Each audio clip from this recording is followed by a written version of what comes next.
Good afternoon, everybody. Thank you very much for coming. So, practical usage of AI in cybersecurity. Before we'll cover practical usage, I want to cover a little bit cybersecurity and AI as a separate topics. They have a long and exciting background, and today we're trying to combine them, and we are arriving to very interesting results and outcomes. Probably AI is one of the most frequently misused acronyms today, because many different companies and people understand different topics or technologies when they're speaking about AI. So I wanted to clarify a little bit some of the technical details and also to guide you how we can use AI to simplify our daily work in cybersecurity. Okay. Let's start with some statistics. So, American companies, based in the United States, only in the first quarter of this year, they raised almost $2 billion in VC funding, okay? It's a huge number, and we can see that AI startups are currently booming, okay? So if you're planning to start your new company soon, think about AI somewhere there.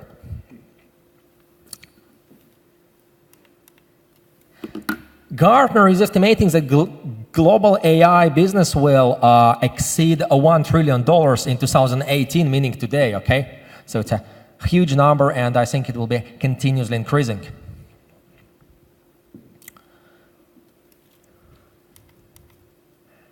However, we're also saying that automation, robots, AI will be hostile and adverse to human, and for example, we can see a very appealing number of almost 1 billion human jobs will be wiped out by AI in 2030, okay?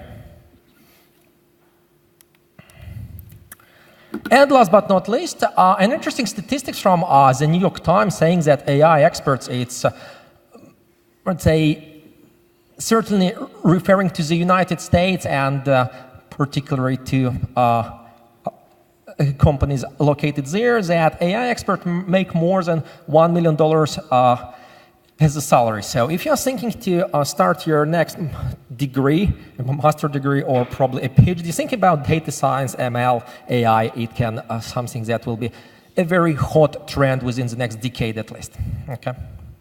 So it looks like that we're doing pretty well with AI, and we're about to replace human, and we're starting to deliver immense value, and that the market is booming, okay?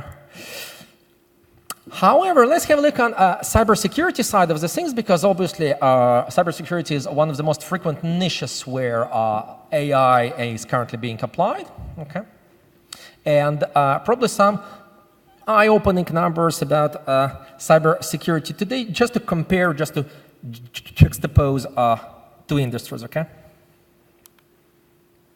So we're speaking about state-of-the-art cybersecurity, okay? We speak about prevention, threat-aware approach to cybersecurity, risk-based approach, many great concepts, but let's have a look at numbers, okay? So again, Gartner is saying that this year, okay, meaning today, we will spend almost 100 billion on cybersecurity. El Dorado, right?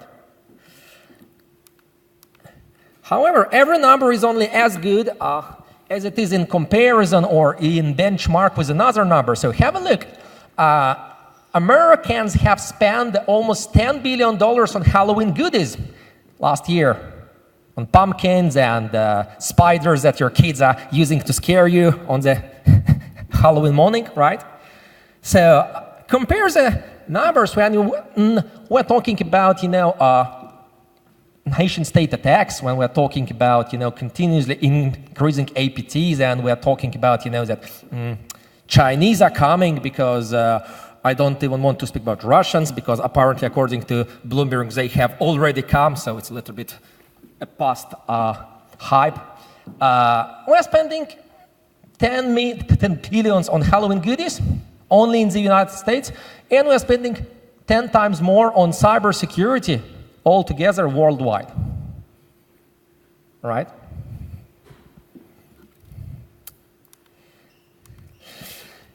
So, according to a report from the White House, cybercrime caused over 100 billion losses to the US economy in 2016. I purposely took this number because it's one of the most reasonable, one of the smallest numbers I've seen, because when we're talking about vendor reports, we speak about trillions of losses. So I'm not sure how we arrived to such immense numbers, but this is one of the most lowest estimation I've seen, so I purposely took it for the presentation, not to bring some hype and food. So a similar statistics is coming from the UK, where 7 out of 10 large companies identified a breach. So probably an interesting point here to highlight, they identified, addressed, and reported a breach. So how many companies did not identify a breach? Because what we're saying that most sophisticated incidents are usually camouflated with great care, and the objective of the intruders is to hide their intrusion, because they don't need to have investigations, they don't need to have any potential fallback after. And a cherry on the cake, pay attention to this one. Ransomware hackers are purposely targeting US police departments. Omitting sarcasm and irony here, the reason is very simple. We're talking about economical practicality, and you know, the bad guys, unfortunately, they are very pragmatical, okay? They are differently from cybersecurity industry, when we can afford to fail from time to time. You know, in any case, we'll make round B investments and round C's and round D. Cybercrime are people who know how to be pragmatic, how to be organized, and how to attain their goals without inventing excuses for their investors, saying, well, you know, our AI is not as good as we expected, but, you know, we'll fix it. So they know that in police departments, they usually have valuable data, you know, years of fruitful work, investigation, that they value a lot, and it's much easier, much economically practical to pay $300 than to hire a large forensic company paying $3,000 per day to arrive to conclusions that after 10 days of investigation, we didn't manage to decrypt it. I'm not encouraging you to pay ransom, no, don't get me wrong, but each case of ransomware infection deserves probably a separate analysis, and just think if it's economically practical to pay it or to refuse paying, and it really depends, okay? So now we saw the numbers and statistics both from AI and cybersecurity. Now it's time to start joining two topics, okay? Where we are with artificial intelligence today. I'll tell you a joke. There's a conference about AI, okay?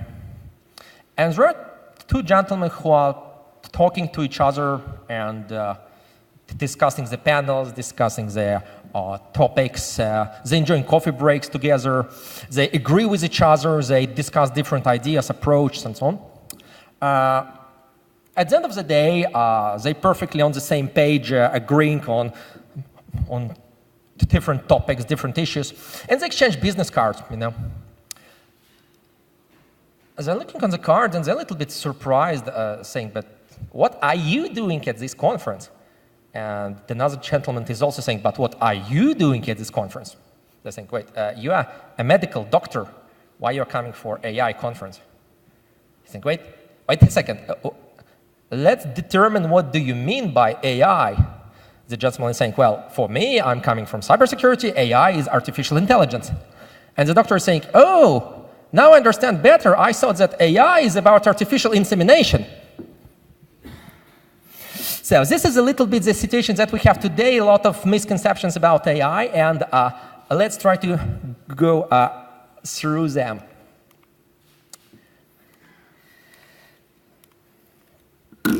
So one of the hot topics today, we are frequently seeing on TV media that AI will be hostile and will start killing people.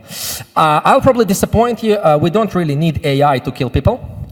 For example, in the United States, we have a long-standing story of spring guns, okay?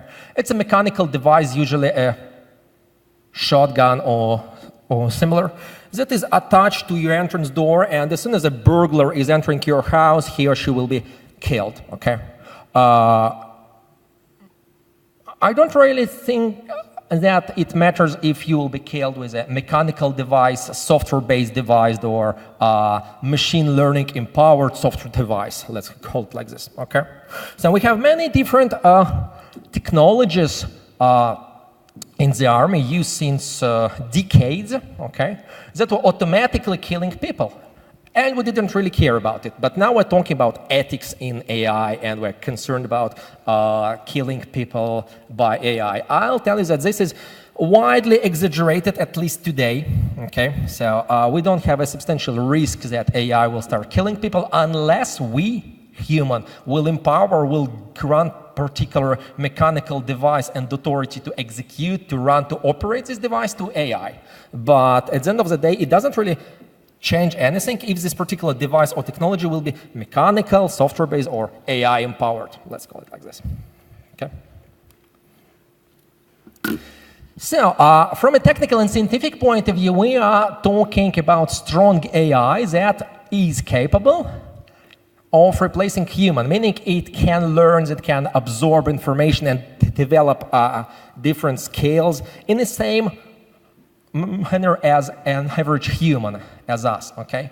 So strong AI, in theory, is supposed to replace people, okay? Because it will be able to learn languages, to learn sciences, to learn art, and so on. And it will be able to solve different type of tasks at the same time, okay? Strong AI doesn't exist yet, and it will unlikely appear within the next decade, okay? And when we're talking about AI today, we must frequently referring to various types of machine learning technologies that are capable of accelerating or simplifying our daily job. Okay, so we're very far from AI that is capable of omnipresently replacing people. Just to give you an example, we had a big debate that there is a machine who is capable of cooking hamburgers, okay? And it creates a lot of buzz saying that, oh, poor students in McDonald's will be losing their jobs. Actually, no. Why? Because, yes, the robot is capable of cooking these beautiful hamburgers and very good, I would say, at least as good if a human is cooking them. But the problem is, imagine there is an elderly lady coming to pay, and she forgot her glasses and she cannot enter a PIN for her card. Will this robot be able to help her, and as a courtesy enter a PIN code to enable her to pay for the hamburger? No. Imagine she'll split some cola on the table, and she'll need some assistance to wipe it out.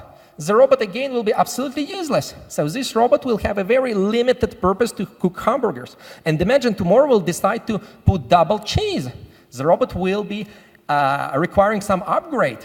Okay, so keep in mind that cost of maintenance can be very high. If we just add some existing functionality or alter them, it can be okay, but if not, maintenance of it can exceed all the cost of people that you're currently incurring, okay?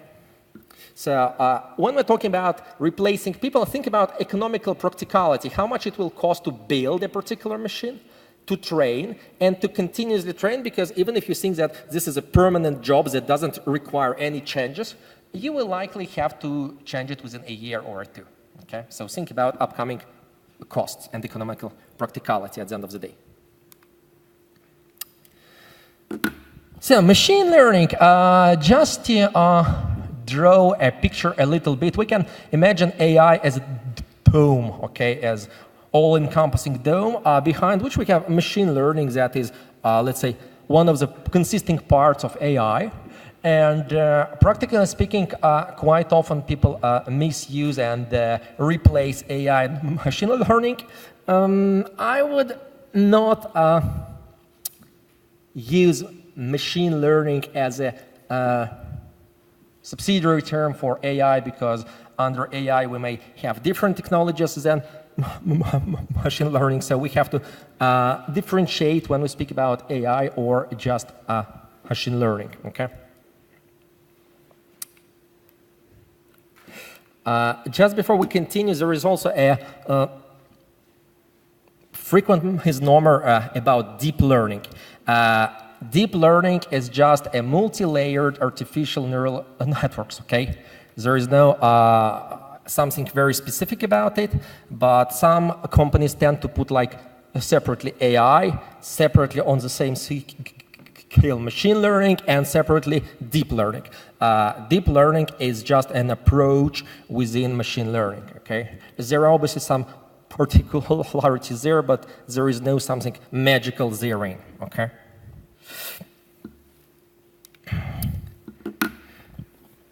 Maintenance of your AI system. So if we're speaking about supervised machine learning, okay, you will need to have structured and meaningful data sets, okay, because the machine needs to learn from somewhere.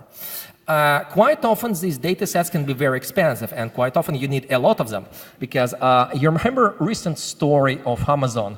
Amazon created a very expensive system to make a better selection of people who they can employ.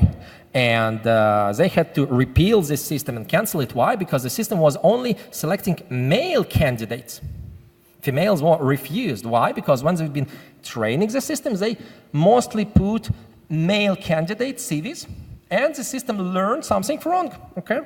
So our AI systems are only as good as training data that we have.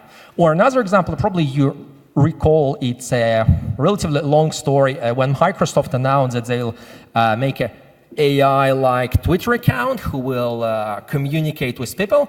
And you remember that after several days of communicating and learning Twitter buzz, this AI-powered Microsoft robot account start saying a lot of politically incorrect and unspeakable things, and Microsoft, with a lot of excuses, have to shut down the account, saying that, well, you know, people are telling silly things, so unfortunately our machine learned something bad. Okay, so our AI ML systems will be only as good as training data we have. Okay, sometimes it's inexpensive, but in some particular cases it can be very expensive. And again, we come to the concept how practical is to replace human with machines. Okay.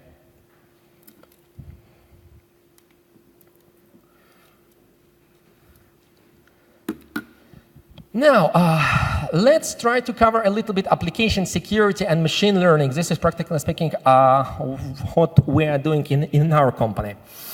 To give you a brief example, we're using various machine learning technologies to reduce human time required for sophisticated and advanced application security testing.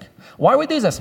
You'll say, come on, we are living in 2018. It's a year when AI is supposed to replace people and enable us to do all these things. Think about this. We have flourishing bug bounties, okay? Flourishing, and it's an interesting approach that can enhance our application security testing. But the problem is that when we look on the reports of bug bounties, most frequently reported flows are XSSs, XSRFs, and something that a machine could have potentially located, right? But on one side, we're talking about AI, and on the other side, we concede saying, well, you know, our technologies are so poor that we have to use crowd security testing because no technology can reliably detect flaws in applications, okay? Why so? It's not only about machine learning technologies that require some expensive data in order to properly simulate human testing, okay? Just to give you an example why in our company, for example, we never tried, and we're not trying to eliminate human. Our concept is that everything that can be automated without reduce of quality or reliability of testing will be automated. Everything on top, the most sophisticated parts, will be performed by people. Imagine a simple trivial case when you have a, let's say, insurance company website where you can make an incident report online, and you have like step 1, step 2, step 3. On step 1, you are required to enter your valid contract ID, okay, with an insurance company. Unless you enter a valid contract ID, you cannot move to step 1, step 3, and test flaws located therein, okay? No AI system today is capable of entering this information. It means that all automated vulnerability scanners, software, whatever they are, if not enhanced by human, they'll fail. Of course, we can make a tailored system to automate particular page of a particular company. Yes, it's something we can certainly do, but we cannot create an omnifunctional technology that will reliably tackle similar cases, okay? Another interesting thing, imagine about online system to book tickets, okay? It's a frequent case when you can manipulate some data when you're purchasing your ticket. And for example, when you're paying for economy class ticket, you can get seated in business class, okay?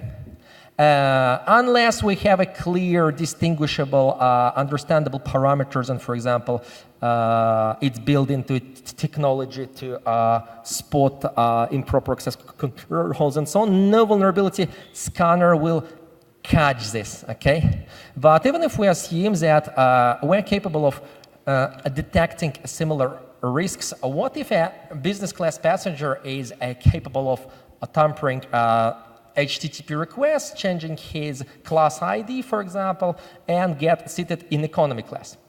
Is it a flaw? Is it a vulnerability? Is it a bug?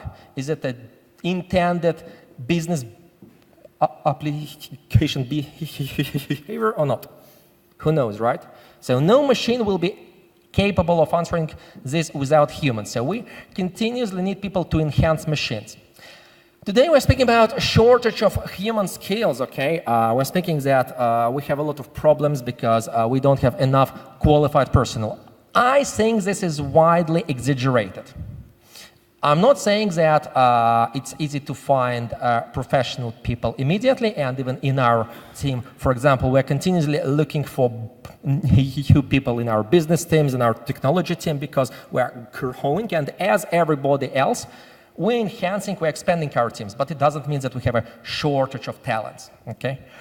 Most frequent problems is an absence of security strategy where you have empowered people with authority to take decisions without being scared to be punished, and where we have clearly defined, clearly prepared, well-thought processes, okay? Usually in application security testing, for example, what we see is that companies desultory purchasing different solutions, AI-powered machine learning, red teaming, blue teaming, different vulnerability scanners, and so on.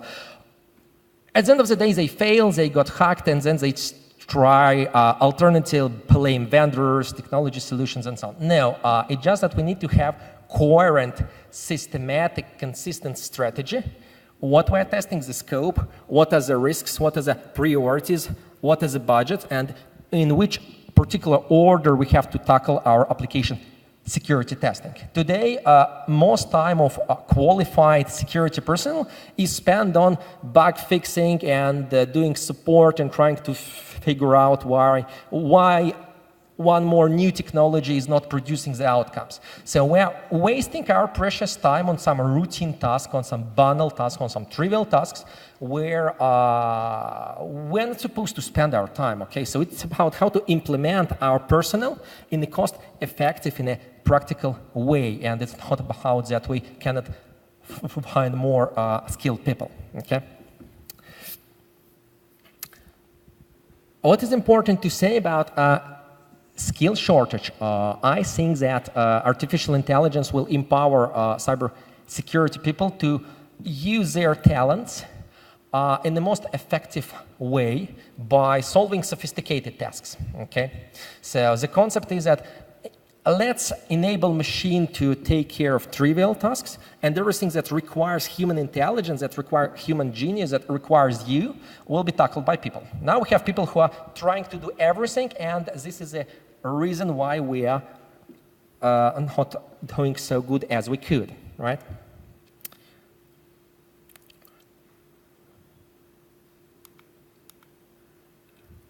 So practical takeaways and several more comments about application security and AI.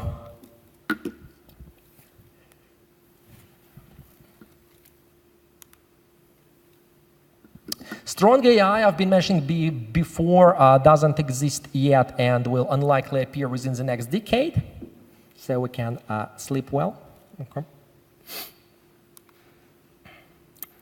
Robots don't really need AI to kill people. Mechanical devices can do this pretty well, and they're doing this since a long time already. Okay.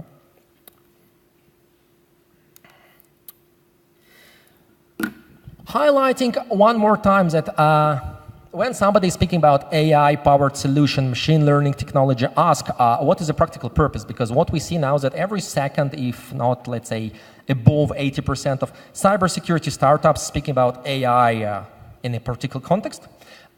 This is obviously very attractive for investors, VCs, and so on, but always ask what is a practical outcome, what you can do, what is the benefit I will get as a customer, okay? Because everybody is speaking about AI today, but ask what is my practical benefit if I'm taking here AI antivirus or AI web application firewall, whatever it is, okay? What is my benefit compared to non-AI solutions? Cost, results, effectiveness, and then measure it. For example, if AI-based product genuinely use AI technology, because we see many products that are labeled as AI, but in fact they're not, okay? Even if it's AI-based technology, just calculate the cost, how much you are spending now, how much they suggest you will be spending with new AI technology, and what will be the gap of this AI that they are selling here, okay? Also keep in mind that what is working properly today will not necessarily work properly tomorrow, and you will likely need maintenance and retraining of your machine learning AI technologies. Think about the cost, how much support, maintenance, and related tasks may cost, okay?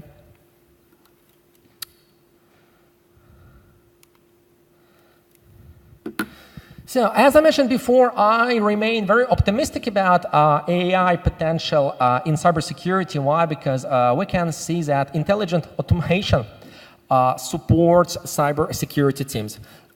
In the past, we used to do all trivial tasks. I'm speaking, for example, about our company. We used to do classical web application pen testing. I've been doing this since 2003, and I've been doing this practically speaking all my life, okay? And I remember how boring, how routine, how trivial some tasks are, and I just wanted to empower people to unleash their potential, enabling them to take care only of the supreme tasks that cannot be performed by machines. Therefore, the approach I see that instead of doing some boring things that is very burdensome, and what we see is that many technical people are complaining that their jobs are excessively hard, not because of technology, they're keen to learn, they're keen to create, they're keen to deliver, but because of routine support tasks. They understand that they have a very strong capacities, capabilities, and knowledge, but instead of applying them, they're doing IT support and related things. Therefore, I think that machine learning, intelligent automation can unburden us from routine, from trivial tasks that can be automated without loss of quality, reliability, and comprehensibility. And we'll be able to use our creative minds to do some sophisticated, some advanced tasks. And at the end of the day, we will produce something of great value. So thank you very much for your time. Please feel free to drop any questions. Please feel free to connect on LinkedIn. Unfortunately, I'm flying back to Geneva this afternoon, so I will not be able to stay till the evening. But if you'd like to ask any questions, please feel free to do so now or by email just after. Thank you. Yes. Ilia, you are actually very welcome to stay here on the stage and join our panel presentation where we'll exactly tackle some questions. This is a thank you from the organizers, and this is the certificate we could put it in, so you can put on your wall. I'll do. Thank you very much. Thank you very much. Okay, good one.